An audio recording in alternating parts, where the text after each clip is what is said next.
उम्मीद करती हूँ आप सब खैरियत से होंगे। दिस इज मी मैं अमन। स्टूडेंट, हमारा chapter number 2 atomic structure continue है, जिसमें हमने मुख्तलिफ टॉपिक को डिस्कस किया। नाउ आज के इस वीडियो में हम अपने एक अनदर टॉपिक को डिस्कस करेंगे। इसका इंट्रोडक्शन हम पिछली वीडियो में देख चुके हैं। नाउ अगर हम स्पेसिफिकली इस टॉपिक को समझें तो इस टॉपिक का नाम है हाइड्रोजन स्पेक्ट्रम। ठीक है, तो लास्ट वीडियो में हमने स्पेक्ट्रम के बारे में समझा था, स्पेक्ट्रम के इंट्रोडक्शन को देखा, स्पेक्ट्रम है क्या, स्पेक्ट्रम की टाइप्स कौन कौन सी होती हैं। नाउ अगर हम हाइड्रोजन स्पेक्ट्रम की बात करें स्टूडेंट, तो जैसे आपको पता है कि हमारे पास हाइड्रोजन क्या है, हाइड्रोजन एक एटम है। ठीक है, अब हाइड्रोजन को अगर हम देखें तो हाइड्रोजन का स्पेक्ट्रम यानी कि जब हम हाइड्रोजन एटम को एक वेवलेंथ को उस एटम के ऊपर से गुजारेंगे और प्रिज्म से गुजारेंगे तो उसका जो हमें कलर ऑफ बैंड मिलेगा, उसकी जो डिस्पर्जन होगी कलर्स की या वेवलेंथ की, वो हमारे पास स्पेक्ट्रम कहलाएगी। ठीक है, यानी यहाँ पर हमने जो गैस रखनी है वो किसको रखनी है, हाइड्रोजन को रखनी है। लेकिन यहाँ पर हमने पूरे गैस को नहीं बल्कि सिंगल एटम को रखना है। लेकिन हमें पता है कि हाइड्रोजन जो है वो एक डायटॉमिक फॉर्म में होता है। ठीक है, इसको मजीद इजी करके समझते हैं।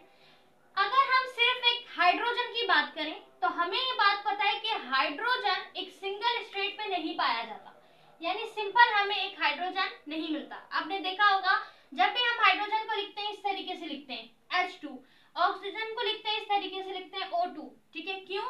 क्योंकि ये वो एटम है जो डायटॉमिक फॉर्म में पाए जाते हैं। ठीक है, कभी भी हमें सिंगल नहीं मिलते। तो सबसे पहले अगर हमें हाइड्रोजन का स्पेक्ट्रम देखना है तो हमें उसके लिए हाइड्रोजन को डायटॉमिक से सिंगल एटॉमिक स्टेट में लाना होगा, यानी हमें इस 2 को हटाना होगा। तो हम इस 2 को किस तरह हटाएंगे? अब हमारे पास जो हाइड्रोजन है, हाइड्रोजन हमारे पास जब हमने इसे एक एक्सपेरिमेंट के जरिए इस हाइड्रोजन को डायटॉमिक से एटॉमिक स्टेट में किया ना, उसके बाद हम पूरा स्पेक्ट्रम का जो मैकेनिज्म है वो करेंगे। अब एक और सवाल ये बनता है स्टूडेंट कि यहाँ पर हाइड्रोजन को ही इस्तेमाल क्यों किया गया? मतलब आपकी बुक में स्पेसिफिकली हाइड्रोजन के स्पेक्ट्रम को बताया, बोहर एटॉमिक मॉडल में ज्यादातर हाइड्रोजन को एम्फसाइज किया गया, हाइड्रोजन के ऊपर डिस्कशन की गई। हाइड्रोजन जो है वो एप्लीकेबल है हमारे पास स्पेक्ट्रम के लिए, हाइड्रोजन हमारे पास एप्लीकेबल था थ्योरी के लिए, डेरिवेशन के लिए। तो ऐसा क्यों? स्टूडेंट, हमारे पास जो हाइड्रोजन होता है वो एक सिंपलेस्ट है ऑल एटम्स में, यानी हाइड्रोजन एक सिंपलेस्ट एटम है हर एटम्स में। ठीक है, क्यों सिंपलेस्ट क्यों है? क्योंकि हाइड्रोजन के पास इलेक्ट्रॉन की एक तादाद होती है, प्रोटॉन की एक तादाद होती है, न्यूट्रॉन इसमें होता ही नहीं है। तो जब न्यूट्रॉन नहीं होता तो सिंपली इसका एटॉमिक मास और एटॉमिक नंबर भी क्या होता है, 1 होता है। ठीक है, अगर हमारे पास न्यूट्रॉन की कोई ना कोई तादाद मौजूद होती है एटम के अंदर तो हम क्या करते हैं, उनको प्लस करते हैं, तो फिर हमें एटॉमिक नंबर एटॉमिक मास मिलता। लेकिन हाइड्रोजन एक ऐसा एटम है सारे एटम्स में जो बिल्कुल सिंपलेस्ट फॉर्म में मौजूद होता है। ठीक है, इसमें एक इलेक्ट्रॉन है, एक प्रोटॉन है, इसमें न्यूट्रॉन है ही नहीं, इसलिए इसका एटॉमिक मास और एटॉमिक नंबर सिंपल 1 है। तो बिल्कुल सिंपलेस्ट फॉर्म की वजह कर बोहर ने अकॉर्डिंग टू बोहर मॉडल उन्होंने हर डेरिवेशन में हाइड्रोजन को इस्तेमाल किया। फिर हमने जब डिफेक्ट पढ़ा था तो हमने ये भी डिफेक्ट देखा था कि बोहर का ये डिफेक्ट भी था कि बोहर ने हमारे पास सिर्फ सिंगल इलेक्ट्रॉन सिस्टम को बताया। हाइड्रोजन एक सिंगल इलेक्ट्रॉन सिस्टम है, इसलिए उन्होंने इलेक्ट्रॉन में हाइड्रोजन में ज्यादा क्या क्या एम्फसाइज किया गया, हाइड्रोजन को बताया डेरिवेशन में। जैसे हम 9th ऑर्बिट पढ़े थे उसमें हाइड्रोजन के न्यूमेरिकल सॉल्व किए हमने, सही है। तो इस वजह कर यहाँ पे ज्यादा हाइड्रोजन को लिया गया क्योंकि हाइड्रोजन बिल्कुल सिंपलेस्ट है हर एटम में। नाउ हम ये समझते हैं कि हाइड्रोजन चूंकि एक गैस है और डायटॉमिक फॉर्म में मौजूद है, तो हम सबसे पहले हाइड्रोजन को सिंगल फॉर्म में कैसे लेकर आएंगे, तभी तो हम उसकी डिस्पर्जन करेंगे और उसके स्पेक्ट्रम को ऑब्जर्व करेंगे। वेल, अगर हम हाइड्रोजन को सिंगल फॉर्म में लाएं तो उसके लिए जो एक्सपेरिमेंट किया गया था स्टूडेंट, वो एक्सपेरिमेंट किया था by the help of Crocs tube. ठीक है, हमारे पास एक क्रॉक ट्यूब था, जैसे डिस्चार्ज ट्यूब होता है बिल्कुल इस तरह। इस ट्यूब की मदद से हाइड्रोजन को अलग किया गया। किस तरीके से? हमारे पास अंदर हाइड्रोजन मौजूद है, ये आपको दिख रहा होगा। यहाँ पर हमारे पास इस क्रॉक ट्यूब के अंदर हाइड्रोजन एटम को डाला गया ना। इस वक्त ये हाइड्रोजन एटम एक डायटॉमिक फॉर्म में मौजूद है, सही है। यहाँ पे 2 लिखा है हाइड्रोजन के साथ, मतलब ये डायटॉमिक फॉर्म में मौजूद है। अब हमने क्या किया, हाई वोल्टेज इलेक्ट्रिसिटी को पास किया इस हाइड्रोजन गैस में से। तो जब हाई वोल्टेज इलेक्ट्रिसिटी इसमें हाइड्रोजन की मॉलिक्यूल्स हैं, ये मॉलिक्यूलर ऑफ हाइड्रोजन ब्रेक हो जाएंगे अप टू एटॉमिक स्टेट। तो जब हमने हाई इलेक्ट्रिसिटी दिया इसको, तो यहाँ पर जो H2 था वो इस तरीके से सिंगल H में आ जाएगा। सही है, हमारे पास सिंगल हो जाएगा। अब ये जो सिंगल है हमारे पास, ये सिंगल स्टेट हमें मिल गई है यहाँ पर। अब इस सिंगल स्टेट में से क्या करेंगे, हम वेवलेंथ की डिस्पर्जन करेंगे और उससे आने वाले स्पेक्ट्रम को डिस्कस करेंगे। वही स्पेक्ट्रम हमारे पास हाइड्रोजन स्पेक्ट्रम कहलाएगा। ठीक है, अब हम उन चीजों को समझते हैं कि हाइड्रोजन के स्पेक्ट्रम के आने के बाद जो हमें विजिबल लाइट में नजर आए। जब हमने स्टूडेंट इस एटम को लिया तो दीज एटम एब्जॉर्ब एनर्जी। अब इस एटम ने क्या की, एब्जॉर्ब कर ली एनर्जी को, किससे, फ्रॉम इलेक्ट्रिक स्पार्क से, and come into excited state. यानी कि हमने इलेक्ट्रिसिटी दी थी ना उसको सिंगल होने के लिए, हमारे पास डायटोमिक फॉर्म में हाइड्रोजन मौजूद था क्रॉप ट्यूब के अंदर, तो हमने उसको हाई वोल्टेज इलेक्ट्रिसिटी पास की ताकि वो क्या हो जाए, एटॉमिक स्टेट में आ जाए। तो जब हमने हाई वोल्टेज इलेक्ट्रिसिटी पास की स्टूडेंट, तो हमें क्या नजर आया कि वो जो इलेक्ट्रिक स्पार्क था वो हाइड्रोजन ने, इस एटम ने एब्जॉर्ब कर लिया उसकी एनर्जी को, यानी इलेक्ट्रिक स्पार्क की एनर्जी को एब्जॉर्ब कर लिया और कहाँ चला गया, एक्साइटेड स्टेट में। अब समझते हैं कि एक्साइटेड स्टेट क्या है। देखिए स्टूडेंट, सिंगली हमारे पास ये एक एटम है। जब हमारे पास कोई भी एक एटम है स्टूडेंट, इस एटम का जो इलेक्ट्रॉन है, जब हमारे पास ये इलेक्ट्रॉन लोअर ऑर्बिट से हायर ऑर्बिट की तरफ मूव करने लगे, यहाँ पर हमारे पास जो इसका ऑर्बिट है, ये पहला ऑर्बिट है, ये लोअर है, सही है। अब ये दूसरा, तीसरा, चौथा, अब ये अगर हायर ऑर्बिट पे जाने लगे तो ये हमारे पास होती है एक्साइटेड स्टेट। ठीक है, यहाँ पर मैंने बनाई है डायग्राम, देखिए ये हमारे पास एक एटम है, इसके अंदर न्यूक्लियस है, न्यूक्लियस के अंदर प्रोटॉन और न्यूट्रॉन है, और बाहर आपको पहले ऑर्बिट में यानी पहले शेल में इलेक्ट्रॉन नजर आ रहा है। ठीक है, ये हमारे पास स्टूडेंट पहला शेल है। ठीक है, और इस शेल में एक इलेक्ट्रॉन हमें नजर आ रहा है। नाउ जैसे इसको इलेक्ट्रिक स्पार्क की एनर्जी मिली, तो एनर्जी मिलने की वजह कर ये मूव होने लगा अपने आगे हायर शेल्स में। ठीक है, ये आपको हायर शेल्स नजर आ रहा है एरो के जरिए, हायर शेल में मूव होने लगा। पहला हमारे पास लोअर शेल था, के शेल, एल शेल, फिर एम, एन, ओ, पी, और इस तरह फर्दर और फर्दर हमारे पास हायर शेल्स हैं, ऑर्बिट है। तो ये इलेक्ट्रॉन जब इनको एनर्जी मिली तो ये एक्साइटेड होके आगे जाने लगे। तो एनर्जी को एब्जॉर्ब करके लोअर से हायर ऑर्बिट की तरफ जाना, इस स्टेट को हम एक्साइटेड स्टेट कहते हैं। ठीक है, इसी के बिल्कुल अपोजिट, जब हमारे पास इलेक्ट्रॉन हायर ऑर्बिट से वापस लोअर ऑर्बिट पे आएंगे स्टूडेंट, इस स्टेट को हम कहेंगे ग्राउंड स्टेट, बिल्कुल अपोजिट। ठीक है, हमारे पास ग्राउंड स्टेट क्या है, जब इलेक्ट्रॉन जब हायर पे पहुंच गए थे, अब वो हायर से वापस लोअर की तरफ आने लगे, तो जब लोअर की तरफ वो आएंगे तो एनर्जी क्या करेंगे, इमिट करेंगे। सही है, एनर्जी आ गई बाहर, एनर्जी इमिट कर दी। पहले एनर्जी को एब्जॉर्ब किया गया, तो फिर क्या हुआ, लोअर से हायर, इसको कहेंगे एक्साइटेड स्टेट। जब एनर्जी को रिलीज किया तो हायर से लोअर ऑर्बिट के जानिब आ गए, उसको कहेंगे ग्राउंड स्टेट। ठीक है, अब यहाँ पर एक और चीज जो हमने लास्ट वीडियो में भी समझी, कि जब स्टूडेंट एनर्जी हमारे पास ले रहा था कोई भी एटम, उसका इलेक्ट्रॉन, तो ऐसे में जो स्पेक्ट्रम बनेगा वो कैसा बनेगा, एब्जॉर्प्शन स्पेक्ट्रम बनेगा। ठीक है, एब्जॉर्प्शन स्पेक्ट्रम, यानी कि हमारे पास स्पेक्ट्रम की टाइप हमने डिस्कस की। हमारे पास हमने कहा था कि जितने भी एटम्स होंगे वो सारे लाइन स्पेक्ट्रम बनाएंगे। एक स्पेक्ट्रम होता है कंटिन्यूअस स्पेक्ट्रम, जिसकी बेस्ट एग्जांपल है रेनबो, यानी कि कलर्स आपस में डिफ्यूज हुए हुए हों। लेकिन एक और टाइप होती है, वो होती है कंटिन्यूअस के बिल्कुल अपोजिट, लाइन स्पेक्ट्रम, जिसमें कलर डिफ्यूज नहीं हो, जिसमें डिमार्केशन हो, सेपरेशन हो, ये वाजे हो रहा हो कि कलर कहाँ से स्टार्ट हो रहा है, कहाँ पे खत्म हो रहा है, वहां पे लाइंस मौजूद हो, इसे हम कहेंगे line spectrum. Now line spectrum में फर्दर दो डिविजन्स थी, एक हमारे पास है इमिशन लाइन स्पेक्ट्रम और एक हमारे पास है एब्जॉर्प्शन। तो एब्जॉर्प्शन लाइन स्पेक्ट्रम कब बनेगा स्टूडेंट, जब इलेक्ट्रॉन एनर्जी को एब्जॉर्ब कर लेंगे। ठीक है, बिल्कुल इस वाले केस में एक्साइटेड स्टेट में जब इलेक्ट्रॉन ने एनर्जी को एब्जॉर्ब किया, तो फिर हमारे पास जो एब्जॉर्प्शन, जो हमारे पास स्पेक्ट्रम आएगा वो कैसे आएगा, एब्जॉर्प्शन स्पेक्ट्रम आएगा।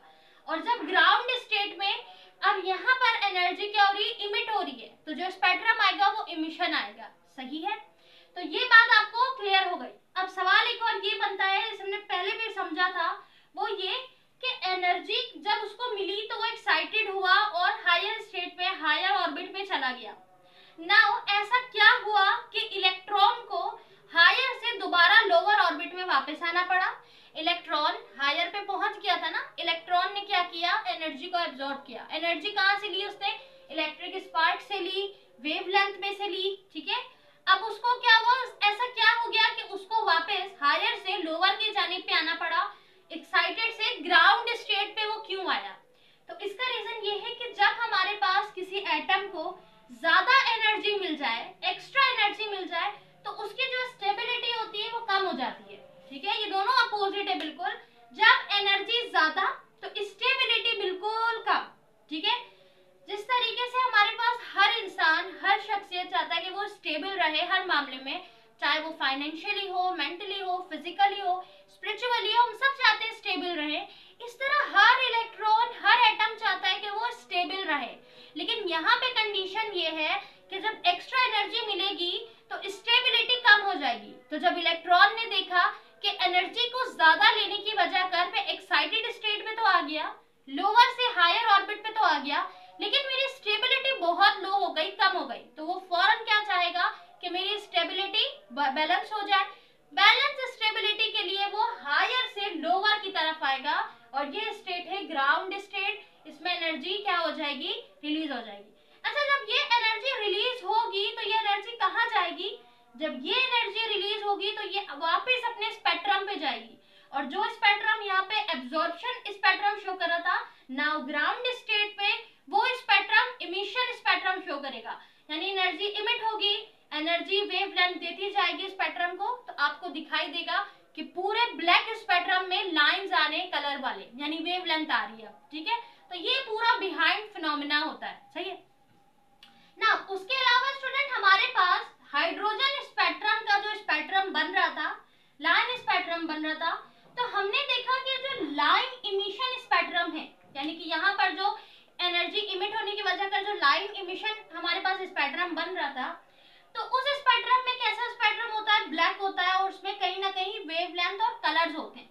तो जब हमने उस लाइन स्पेक्ट्रम को, यानी पूरे ब्लैक स्पेक्ट्रम में जो कहीं ना कहीं लाइन थी, उस लाइन स्पेक्ट्रम को जब हमने हाई रेजोल्यूशन ऑफ स्पेक्ट्रोमीटर से देखा। स्पेक्ट्रोमीटर क्या है, स्पेक्ट्रोमीटर हमने लास्ट टाइम समझा था, स्पेक्ट्रोमीटर एक इंस्ट्रूमेंट है जिसे हम इस्तेमाल करते हैं ताकि हम ऑब्जर्व कर सके इसको, स्पेक्ट्रम को। तो स्पेक्ट्रम को ऑब्जर्व करने के लिए एक इंस्ट्रूमेंट यूज किया जाता है जिसे स्पेक्ट्रोमीटर कहते हैं। तो स्पेक्ट्रोमीटर की मदद से, उस इंस्ट्रूमेंट की मदद से, उस इंस्ट्रूमेंट की हाई रेजोल्यूशन की मदद से हमने ये ऑब्जर्व किया कि हमारे पास जो लाइन स्पेक्ट्रम थी स्टूडेंट, उसके अंदर भी कुछ फर्दर लाइन स्पेक्ट्रल है, कुछ शार्प स्पेक्ट्रल लाइन मौजूद है, ठीक है। जैसे हम अक्सर देखते हैं ना कि हमारे पास कोई चीज है, या आप कह ले कोई सेल है, सेल की एग्जांपल लेते हैं, तो बायो वाले स्टूडेंट जो है वो अच्छा समझेंगे, अदरवाइज बेसिक साइंस आपने पढ़ी है, सेल आपने डिस्कस किया होगा स्टूडेंट। सेल, जब हम माइक्रोस्कोप क्या इंस्ट्रूमेंट है, माइक्रोस्कोप एक ऐसा इंस्ट्रूमेंट है जिसकी मदद से हम किसको देखते हैं, यूनिसेल्युलर ऑर्गेनिज्म को देखते हैं, राइट। यूनिसेल्युलर वो ऑर्गेनिज्म जो एक सेल से मिलकर बने होते हैं। तो हम जितने भी माइक्रो ऑर्गेनिज्म है, माइक्रोबियल ऑर्गेनिज्म, यूनिसेल्युलर ऑर्गेनिज्म है जो सिर्फ एक सेल से मिलकर बने हैं, या इंडिविजुअल एक सेल को देखने के लिए हमें एक इंस्ट्रूमेंट की जरूरत पड़ती है जिसे माइक्रोस्कोप कहते हैं। नाउ जब आप माइक्रोस्कोप के हाई रेजोल्यूशन से किसी सेल को देखते हो तो उसके अंदर आपको क्या नजर आता है, उसके अंदर आपको ऑर्गेनल्स नजर आते हैं, मतलब उसी सेल के मुख्तलिफ कंपार्टमेंट्स नजर आते हैं, ऑर्गेनल्स ऑर्गेनली नजर आते हैं। अब उस ऑर्गेनल्स में आप देखते हो माइटोकॉन्ड्रिया, बहुत सारी चीजें होती हैं, ठीक है। तो आप कंफ्यूज ना हो, सिर्फ ये समझें कि हम इसकी हाई रेजोल्यूशन को देखना चाह रहे हैं कि इस इंस्ट्रूमेंट की हाई रेजोल्यूशन से हमें फर्दर चीजें नजर आना शुरू हो गई। बिल्कुल इसी तरह यहाँ पर हुआ जब हमने उस स्पेक्ट्रम को, जो स्पेक्ट्रम हमें नजर आ रहा था, उस इमिशन स्पेक्ट्रम को जब हाई रेजोल्यूशन ऑफ के हाई रेजोल्यूशन से हमें क्या नजर आया, हमें नजर आया कि उस एक लाइन स्पेक्ट्रम में, एक सिंगल लाइन में बहुत सारी शार्प स्पेक्ट्रल लाइन मौजूद है, ठीक है। अभी हमारे पास एक लाइन थी ना, ये लाइन स्पेक्ट्रम था, इसके अंदर हमें बहुत सारी शार्प स्पेक्ट्रल लाइन नजर आई, सही। अब इसी लाइन स्पेक्ट्रम को आगे फर्दर क्लासिफाई किया गया है किसमें, इनटू 5 सीरीज है, these spectral line are classified into 5 several series। इसको सीरीज में क्लासिफाई किया गया ना। हमारे पास ये जो शार्प स्पेक्ट्रल लाइन है, सीरीज है, इसके नाम जो रखे गए हैं वो साइंटिस्ट के ऊपर रखे गए, यानी जो हमारे पास साइंटिस्ट के नाम थे जिन्होंने डिस्कवर किया उनके ऊपर इसके नाम को रखा गया। सही है, उसको भी अभी हम डिस्कस करेंगे कि नाम क्या क्या है, लेकिन उसे डिस्कस करने से पहले एक और छोटी चीज समझते हैं, वो ये कि हमारे पास स्टूडेंट्स जो ये जो इलेक्ट्रोमैग्नेटिक रेडिएशन है, यानी कि ये रेडिएशन जो हमें मिली, फिर हमने इसे प्रिज्म से गुजारा और हमें लाइन स्पेक्ट्रम, और उस लाइन स्पेक्ट्रम के अंदर ही मजीद कुछ शार्प स्पेक्ट्रल लाइन नजर आई। तो स्टूडेंट ये जो इलेक्ट्रोमैग्नेटिक रेडिएशन है, इस इलेक्ट्रोमैग्नेटिक रेडिएशन को डिवाइड किया है बेस्ड ऑन वेवलेंथ। इसकी डिवीजन की गई है वेवलेंथ के ऊपर। अब अगर हम वेवलेंथ को समझें तो जैसे जैसे वेवलेंथ इंक्रीज होगा फिर उसके रीजन्स भी डिफरेंट होंगे। ठीक है, रीजन से क्या मुराद, रीजन्स का मतलब है स्टूडेंट जैसे हमारे पास यूवी रेज है, ठीक है, अल्ट्रावायलेट रेज है, विजिबल रेज है, लाइट है, इंफ्रारेज है, मिड इंफ्रारेज है, फार इंफ्रारेज है, इसके अलावा और भी है। ठीक है, यूवी से पहले हमारे पास एक्सरेज है और भी है। तो ये हमारे पास सारी क्या है, इलेक्ट्रोमैग्नेटिक रेडिएशन की डिवीजन्स हैं, वेवलेंथ है बेसिकली। ठीक है, और ये वेवलेंथ किस तरीके से रीजन्स चेंज करेगी अपना वेवलेंथ के ऊपर, जैसे वेवलेंथ ज्यादा होगा या कम होगा उस हिसाब से उनकी रीजन होगी। ठीक है, जैसे यहाँ पे देखिए हमारे पास हमने पढ़ा था कि विजिबल लाइट जो होती है स्टूडेंट उसकी वेवलेंथ कितनी होती है, जो सबसे पहला कलर होता है हमारे पास टॉप में रेड, उसकी जो वेवलेंथ होती है वो होती है 4000 एंगस्ट्रॉम। ठीक है, और जो लार्ज वॉलेंट कलर है हमारे पास उसकी वेवलेंथ होती है 7000 एंगस्ट्रॉम।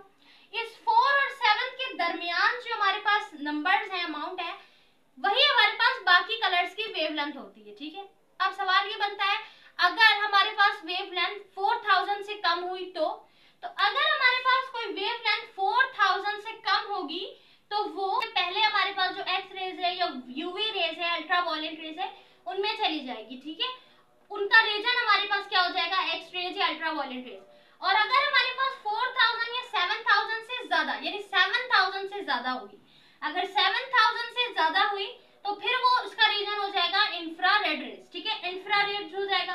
अगर मोर देन 7000 हुई तो उसके बाद हमारे पास हो जाएगा मिड इंफ्रारेज, और उससे भी ज्यादा हुई तो फिर वो फार इंफ्रारेज पे चला जाएगा। तो ये रीजन्स आपको बताए गए हैं। ठीक है, अच्छा अब हम ये बात समझते हैं कि हमारे पास ये जो स्पेक्ट्रल लाइन है जिसको नाम दिया गया है उनके नेम्स क्या है, और उसके साथ ही इसकी जो वेवलेंथ है वो कितनी है और इनके रीजन्स कितने हैं। इन स्पेक्ट्रल लाइन को, जो शार्प स्पेक्ट्रल लाइन है, हम उसे समझते हैं। तो स्टूडेंट हमने लास्ट टॉपिक जो डिस्कस किया अभी थोड़ी देर पहले, वो हम पढ़ रहे थे हाइड्रोजन स्पेक्ट्रम को। तो हमने समझा कि हाइड्रोजन स्पेक्ट्रम को जब हमने हाई रेजोल्यूशन ऑफ स्पेक्ट्रोमीटर से देखा तो उस स्पेक्ट्रम लाइन में हमें कुछ शार्प स्पेक्ट्रल लाइन नजर आई। अब उस स्पेक्ट्रल लाइन को अगर हम इंडिविजुअली समझें, जैसे हम सीरीज कह रहे हैं, तो उस सीरीज का क्या नाम है और उसकी वेवलेंथ कितनी है और उसकी वेवलेंथ की वजह का उसका रीजन क्या पड़ रहा है, इन सारी चीजों को समझते हैं। सही है, तो हमने जैसे कि डिस्कस किया कि स्पेक्ट्रम में हमारे पास ये सिंगल लाइन थी। ठीक है, ये हमारे पास स्पेक्ट्रम लाइन है। अब चाहे वो एब्जॉर्प्शन हो चाहे वो इमिशन हो, सही है। अब इस इमिशन या एब्जॉर्प्शन लाइन को जब हमने हाई रेजोल्यूशन पे देखा तो इसके अंदर हमें और मजीद शार्प लाइन नजर आने लगी। सही है, अब इस शार्प लाइन को हम कहते हैं सीरीज। ठीक है, अब इन शार्प लाइन की सीरीज की क्लासिफिकेशन थी 5, यानी कि टोटल 5 क्लासिफिकेशन इनको क्लासिफाइड किया गया था 5 ग्रुप में, 5 नेम के ऊपर, और वो नेम साइंटिस्ट के नाम के ऊपर रखा गया था। तो जो हमारी पहली सीरीज है उसका नाम है ल्यूमन। ठीक है, ल्यूमन उसका नाम है। दूसरी हमारे पास है बाल्मर, फाशन, ब्रैकेट और पी फंड। ये हमारे पास 5 स्पेक्ट्रल लाइन है। ठीक है, अब अगर इन स्पेक्ट्रल लाइन को हम देखेंगे ये कौन से लेवल यानी कौन से ऑर्बिट में आ रहा है, हायर ऑर्बिट में है, लोअर ऑर्बिट में कितना है, अगर हम इसे डिस्कस करें, क्योंकि हमारे पास स्टूडेंट हर इलेक्ट्रॉन की, हर स्पेक्ट्रल लाइन की क्या मौजूद होती है, उसके ऑर्बिट मौजूद होते हैं। जैसे हमारे पास इलेक्ट्रॉन है, अब हमने डिस्कस किया जब इलेक्ट्रॉन लोअर से हायर की जानिब जाएंगे तो जो लोअर ऑर्बिट होगा उसे हम कहेंगे n1। ठीक है, हम लोअर ऑर्बिट भी कहते हैं और लोअर लेवल भी कहते हैं, और जिस हायर पे जाएगा वो हमारे पास क्या होगा, वो भी लेवल होगा। ठीक है, जैसे हम n2 कहते हैं। सही है, ये सब हमने फ्रीक्वेंसी के फॉर्मूले, जब रेडिएशन फ्रीक्वेंसी की डेरिवेशन की थी तो उसमें समझा था, सही। अच्छा, अब हमारे पास हम देखते हैं इसका n1 क्या है, n2 क्या है, मतलब लोअर ऑर्बिट क्या है और हायर ऑर्बिट क्या है इन सीरीज का। तो जो हमारे पास ल्यूमन सीरीज है स्टूडेंट, उनका जो बिल्कुल लोअर ऑर्बिट है वो हमारे पास है 1, ठीक है, वो हमारे पास क्या है 1। अब देखिए यहाँ पर हम डिस्कस करते हैं, ये हमारे पास है न्यूक्लियस, जिसके अंदर हमारे पास एक प्रोटॉन और न्यूट्रॉन है, सही है। ये हमारे पास आ गया पहला शेल, ठीक है, पहला लेवल, पहला शेल, पहला ऑर्बिट, ठीक है, ये हमारे पास पहला लेवल आ गया, ऑर्बिट आ गया। अब हमारे पास लेट्स सपोज और बहुत सारे ऑर्बिट है, ठीक है, बहुत सारे ऑर्बिट है। अब हमें नहीं पता कि जो हमारे पास रेज आ रही है, जो हमारे पास इलेक्ट्रॉन वापस आ रहा है, अब ये तो हमारे पास जैसे जैसे आगे जाएगा ये तो हमारे पास हायर है और इस तरफ हमारे पास लोअर है, ठीक है, न्यूक्लियस के करीब जो है वो पहला है, ठीक है, पहला ऑर्बिट है। अब इलेक्ट्रॉन हमारे पास जब वापस आएगा, किसी भी इलेक्ट्रॉन किसी भी जो है ना वो उससे आ रहा हो, ऑर्बिट से आ रहा हो, किसी भी, चाहे वो बहुत फार हो, बहुत दूर हो, चाहे करीब हो, बस किसी से भी जब वो डायरेक्ट आएगा हमारे पास पहले वाले किस पे, ऑर्बिट पे, तो वो हमारे पास जो होगी वो ल्यूमन रेज होगी, ल्यूमन सीरीज होगी, ठीक है। आपने क्या याद रखना है, जब हमारे पास इलेक्ट्रॉन किसी भी हायर ऑर्बिट से, हायर लेवल से डायरेक्ट जब पहले ऑर्बिट पे आएगा, ठीक है, n1 पे आएगा, तो वो हमारे पास होगी ल्यूमन सीरीज, सही। अब हमारे पास उसका n2 क्या होगा, यानी कि n1 जहां पे आ रहा है, यानी जिस जगह पे जिस ऑर्बिट पे आ रहा है वो हमारे पास है n1। n2 क्या है, जहां से आ रहा है, जहां से हमारे पास इलेक्ट्रॉन आएगा, जिस ऑर्बिट से, हायर ऑर्बिट से आएगा वो n2। तो अगर ये n1 है तो n2 क्या है, ये तो हमें पता चल गया ना n1 है। और जब हमें n1 को देख के बताना है सीरीज के n1 क्या है, अगर आपसे एमसीक्यूज में पूछ लिया जाए कि हमारे पास अगर एक इलेक्ट्रॉन है और वो इलेक्ट्रॉन कहाँ पर मौजूद है, वो n2 पे मौजूद है, ठीक है, और n2 ही उसका पहला ऑर्बिट है, ठीक है, तो वो हमारे पास जो n2 होगा, यानी कि वो बेसिकली n1 की वैल्यू आपको बता दी कि n1 5 है, सही है, तो वो बेसिकली हमारे पास कौन सी सीरीज होगी, तो हम देखेंगे अगर n5 है तो वो बी फंड है, अगर n1 पे मौजूद है तो वो हमारे पास क्या है, ल्यूमन है। तो ये आपको मालूम होना जरूरी है कि ये सीरीज कब कहलाएगी, क्योंकि हमारे पास 5 सीरीज है, तो जब n1 पे बिल्कुल पहले ऑर्बिट पे इलेक्ट्रॉन आएगा हायर से तो वो ल्यूमन है, सही। अच्छा, n2 की बात करें तो n2 क्या है, n2 कुछ भी हो सकता है, इनफाइनाइट है, n2 2 भी हो सकता है, 3 भी हो सकता है, 4 भी हो सकता है, या तो वो इलेक्ट्रॉन बिल्कुल हायर से आ रहा होगा, या हो सकता है कि वो तीसरे या चौथे ऑर्बिट से आ रहा हो सकता है वो दूसरे ऑर्बिट से आ रहे हो सकता है वो तीसरे ऑर्बिट से आ रहा हो, पांचवें ऑर्बिट से आ रहे हो, छठे ऑर्बिट से आ रहे हो, सातवें से आ रहा हो, या बहुत दूर से आ रहा हो, पता नहीं किस ऑर्बिट से आ रहा हो, इनफाइनाइट नंबर ऑफ ऑर्बिट से आ रहा हो, तो इलेक्ट्रॉन कहीं से भी आ सकता है, किसी भी हायर से, लेकिन n1 यानी कहां पर आ रहा है वो जगह बताएगी कि ये कौन सी सीरीज है, सही है स्टूडेंट। अब हमारे पास अगर कोई इलेक्ट्रॉन हायर से n2 ऑर्बिट में आएगा, n2 पे, यानी कि n1 हमारा होगा n2, ठीक है, अब अगर वो दूसरे ऑर्बिट पे आएगा 2 पे, तो वो हमारे पास बारहवां सीरीज बनाएगा।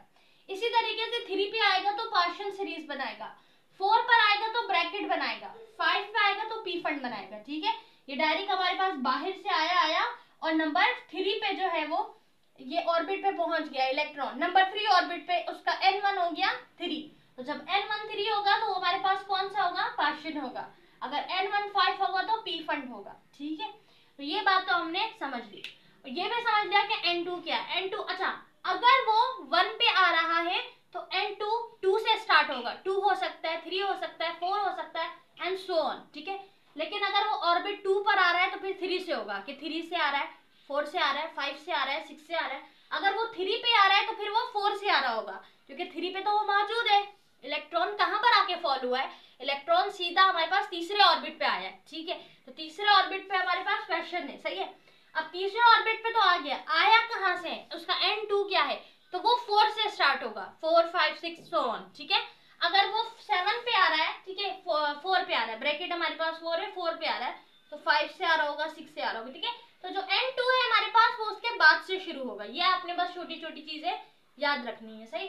अब इसके बाद हम देखते हैं इसकी वेव लेंथ को, कि ये तो समझ आ गया कि कहाँ पे आ रहा है और कहाँ से आ रहा है, वेव लेंथ कितनी बनाएगा, ठीक है, तो हमने अभी थोड़ी देर पहले इलेक्ट्रोमैग्नेटिक रेडिएशन को डिस्कस किया था कि जब हमारे पास यूवी रेज होगी तो जब 4000 से कम एंगस्ट्रॉम होगा वेवलेंथ तो वो यूवी रेज पे जाएगा, जब 4000 से 7000 तक होगा तो वो विजिबल पे जाएगा, सही है ना।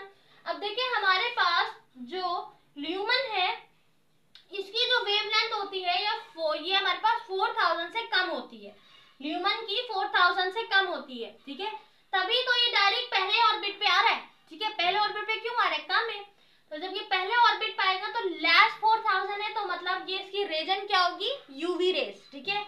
अगर 4000 से 7000 के दरमियान इसकी वेवलेंथ हुई तो ये हमारे पास कौन सा रीजन होगा, विजिबल, ठीक है। अगर हमारे पास 7000 से ज्यादा हुई तो होगी इंफ्रारेड, ठीक है। ये कैसे पता चलेगा, वेवलेंथ कैसे पता चलेगा कि ये 7000 है, 7000 से ज्यादा है या कम है, ठीक है। क्योंकि जब हमें वेवलेंथ मालूम होगा तभी तो हम रीजन बताएंगे।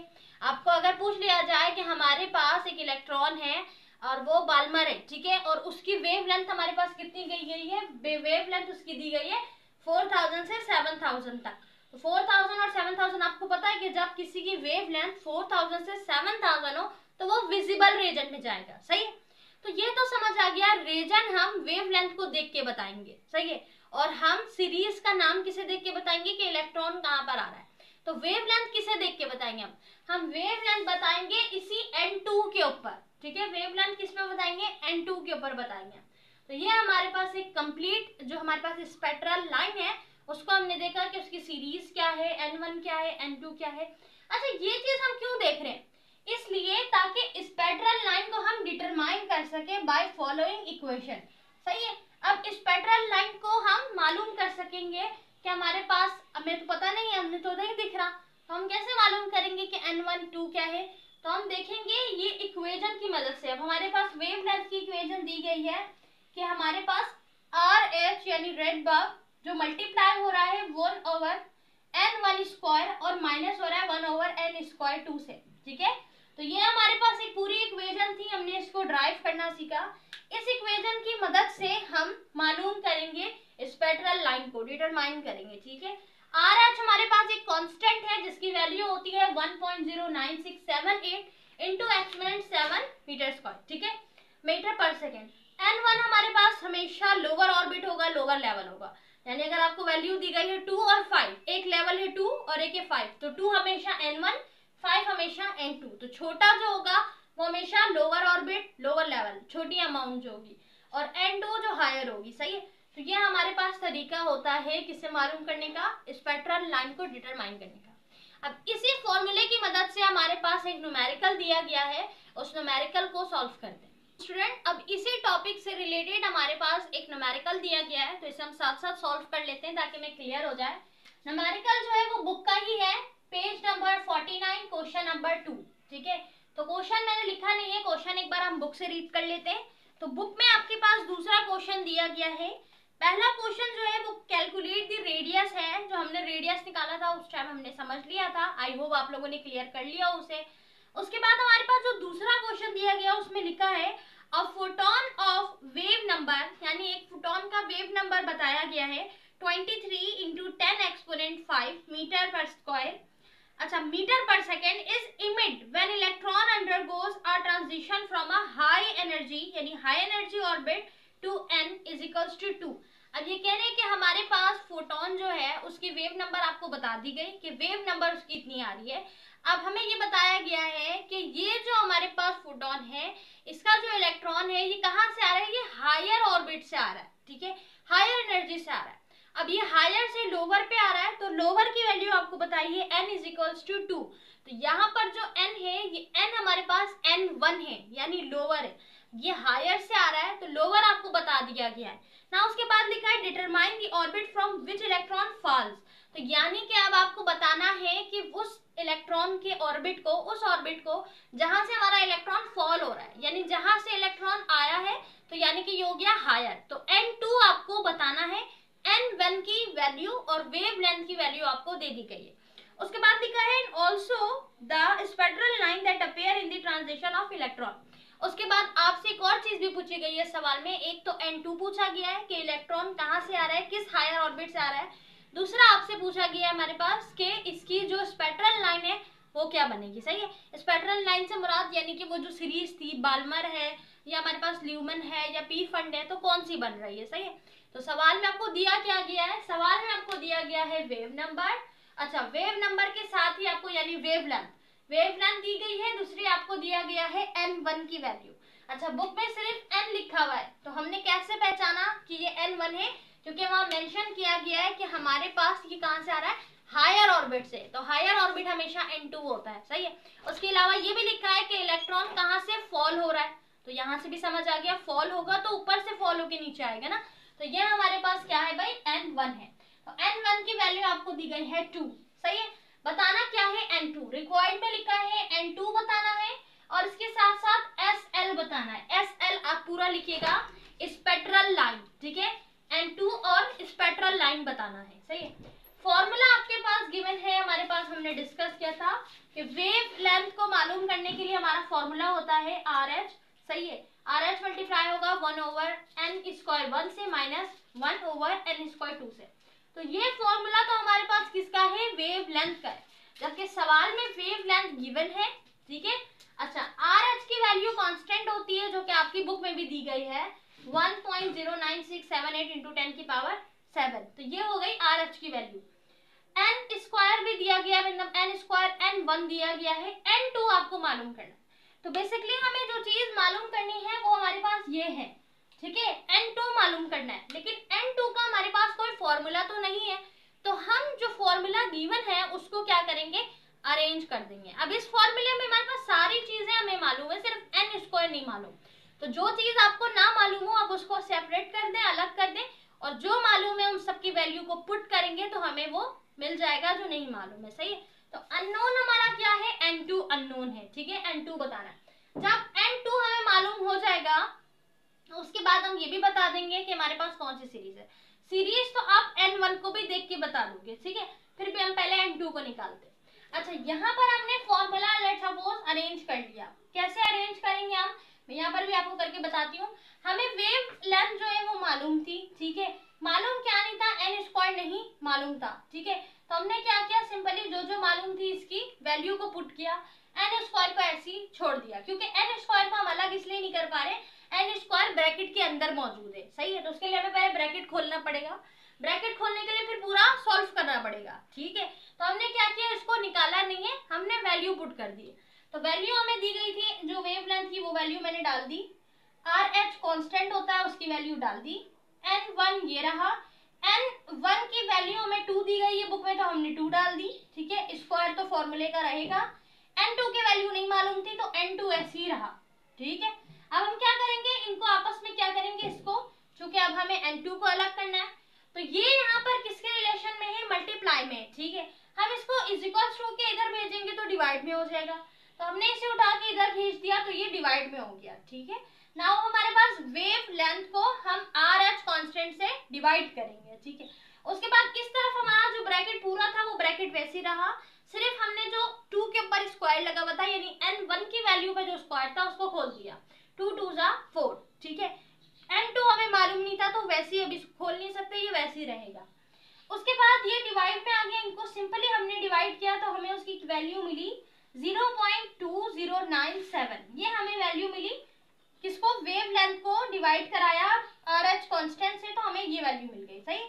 नाउ अब हमने क्या किया, इसको अब ब्रैकेट को खोला, ब्रैकेट को कैसे खोला कि 1/4 हमारे पास सिंपली डिवाइड में था, हमने इसको डिवाइड किया तो आंसर आया 0.25, ठीक है, माइनस 1/n² ऐसी रहा, ये नहीं हो सकता डिवाइड, n की वैल्यू नहीं है, ठीक है, तो ये ऐसी रहा। नाउ अब हमने क्या किया, यहाँ पे लिखा है मैंने, अब हमने सिंपली, अब ये चूंकि ब्रैकेट से बाहर आ चुका है तो अब इसको सेपरेट कर सकते हैं, तो ये वैल्यू हमारे पास यहाँ पे जो है ना ये माइनस में है, ठीक है, तो हम क्या करेंगे, जो चीज हमारे पास एक तो अननोन है ऊपर से माइनस पे है, तो हम कोशिश करेंगे कि इसको प्लस पे करें, ठीक है, तो हम क्या करेंगे, इसको उठा के इस तरफ भेजेंगे तो ये माइनस में इधर आके प्लस पे हो जाएगा, सही है। इतनी बेसिक मैथ तो आपको पता है कि हमारे पास कोई भी चीज इक्वल्स टू के इस तरफ वो इधर जाएगी तो अपना रिलेशन चेंज करेगी, अगर माइनस में है तो प्लस पे, प्लस में है तो माइनस पे हो जाएगी, मल्टीप्लाई में तो डिवाइड पे हो जाएगी, डिवाइड में है तो मल्टीप्लाई में हो जाएगी, सही है। यहाँ पर हम इसको चेंज क्यों कर रहे हैं, एक पहला रीजन तो ये है कि ये अननोन वैल्यू है, इसे मालूम करना है, दूसरा रीजन ये है कि ये माइनस के साथ है और हमें चाहिए प्लस में, क्योंकि माइनस हम एंड में भी कर देंगे लेकिन वो लंबा प्रोसीजर हो जाएगा, हमारा न्यूमेरिकल लंबा हो जाएगा, तो बेहतर है हम पहले ही उसको प्लस कर दें। आपको पता है माइनस पे वैल्यू होती है तो वो डिफिकल्टी करती है, तो हम इसको सिंपली प्लस करेंगे। तो प्लस करने के लिए ये यहाँ पे था, मैंने इसको इज इक्वल्स टू के इधर भेजा तो ये प्लस हो गया, ठीक है। अब हमारे पास क्या बचा, यहाँ पर हमारे पास 0.25 तो अपनी जगह पे ऐसी रहेगा ना। अच्छा, इसे यहाँ भेजा है तो फिर हमने इस वैल्यू को उठा के इधर भेज दी। ये वैल्यू कहाँ से आई थी, वेव लेंथ को और आर एच को डिवाइड करने पे आई थी, तो इस वैल्यू को हमने इधर भेज दिया, इसको इधर इसको इधर, आपस में जगह चेंज कर दी। तो ये यहाँ पर किस रिलेशन में था, माइनस के, इधर आके प्लस हो गया, और ये हमारे पास प्लस में था तो उधर जाके माइनस में हो गया, सही है ना। 0.25 को हम माइनस करेंगे 0.2097 से, सही है। जब इन दोनों को आपस में माइनस किया तो आंसर आएगा आपका 0.0403, ठीक है, 0.0403। अगर आपके न्यूमेरिकल को सॉल्व करते हुए आंसर कुछ और आए तो आप मुझे कमेंट सेक्शन में जरूर बताइएगा, सही। अच्छा, अब हमने इनको माइनस किया और आंसर आ गया। नाउ अब हम क्या करेंगे, सिंपली सबसे पहले 1 को हटाएंगे, तो 1 को हमने यहाँ से हटा के उधर भेजा, और अगर हम 1 को डिवाइड करेंगे 0.04023 से तो आंसर आएगा आपके पास, ये रहा हमारा आंसर। आंसर हमारे पास आया है 24.81, सही। अब ये हमारा फाइनल आंसर नहीं है, क्यों नहीं है, क्योंकि हमसे सवाल में n2 की वैल्यू पूछी गई थी। यहाँ पे लिखा है n2 स्क्वायर, स्क्वायर का मतलब कि ये चीज 2 दफा मौजूद है, हालांकि हमसे तो सिंगली n2 की वैल्यू पूछी गई जो हमारा हायर ऑर्बिट कहलाता है, लेकिन यह स्क्वायर है। तो सबसे पहले हम क्या करेंगे, स्क्वायर को हटाएंगे, ठीक है। तो स्क्वायर हटाने के लिए क्या लेते हैं, रूट लेते हैं, तो मैंने लिखा root on both side. Square को हटाएंगे तो रूट लेंगे ना, तो मैंने दोनों साइड, मैथ्स का रूल है आपने इज इक्वल्स टू के दोनों साइड काम करना है, तो हमने रूट लगा दिया। स्क्वायर से रूट हो गया कैंसिल, यहाँ पे सिर्फ बचा n2।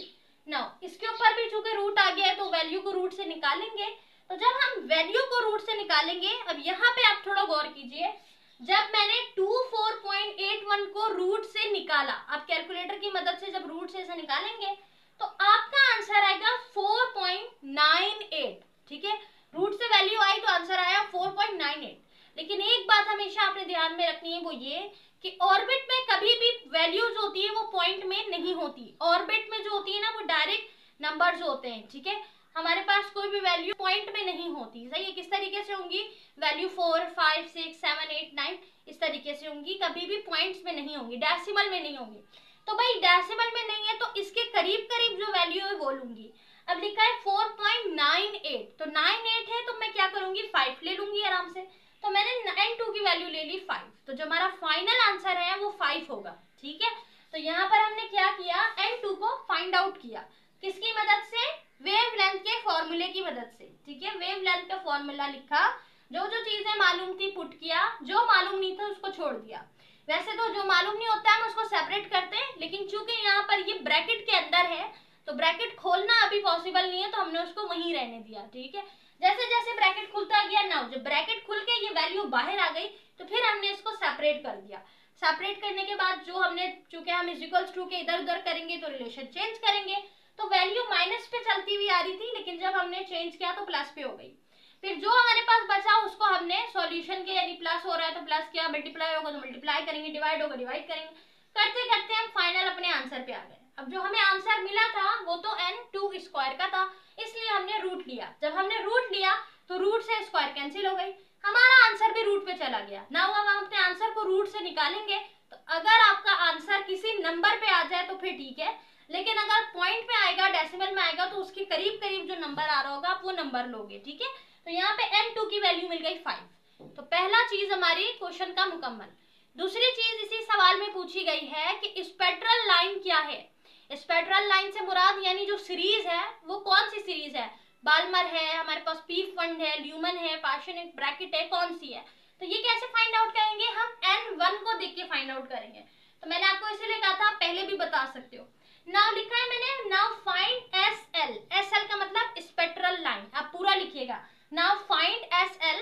तो अब हमारे पास n1 जो है, चूंकि वो 1 था, n1 की वैल्यू थी 2, ठीक है, n1 की वैल्यू थी 2, आपको सवाल में दे दिया गया था n1, तो जो n1 की वैल्यू है 2, इस वजह कर हमारे पास ये जो सीरीज बनेगी वो होगी बाल्मर सीरीज, ठीक है, हमने पढ़ा ना अभी कि जब n1 होगा हमारे पास तो ल्यूमन, ठीक है, और उसका जो हमारे पास सेकेंड यानी कि जो n2 होगा वो कुछ भी हो सकता है 1 के अलावा, यानी 2 3 4 5 होगा। अगर हमारे पास n1 की वैल्यू 2 होगी तो वो बाल्मर सीरीज होगी, और उसका जो n2 होगा वो 2 3 4 5 सो ऑन इनफाइनाइट नंबर तक जाएगा, इन्फिनिटी तक जाएगा। तो आपको पूछा गया था n2 भी बता दिया, सीरीज भी बता दिया, ठीक है। ये न्यूमेरिकल आपका कंप्लीट हो गया है। इसको सॉल्व करने की कोशिश कीजिए और इसी से मिलता जुलता एक और 2 क्वेश्चन बनाएं और उसको भी सॉल्व करें ताकि ये आपको पक्का हो जाए और क्लियर हो जाए। अगर इस न्यूमेरिकल और इस पूरे टॉपिक में आपको कोई चीज नहीं समझ आई हो तो आप बिल्कुल कमेंट में पूछ सकते हैं, इंशाल्लाह I will guide you. Video helpful रही है तो वीडियो को लाइक करें। Thank you so much for watching. अपना रखिए बहुत सारा ख्याल। इंशाल्लाह नेक्स्ट वीडियो में हम एक नेक्स्ट टॉपिक लेकर आएंगे और उसको अच्छे से समझेंगे। जज़ाकल्लाह।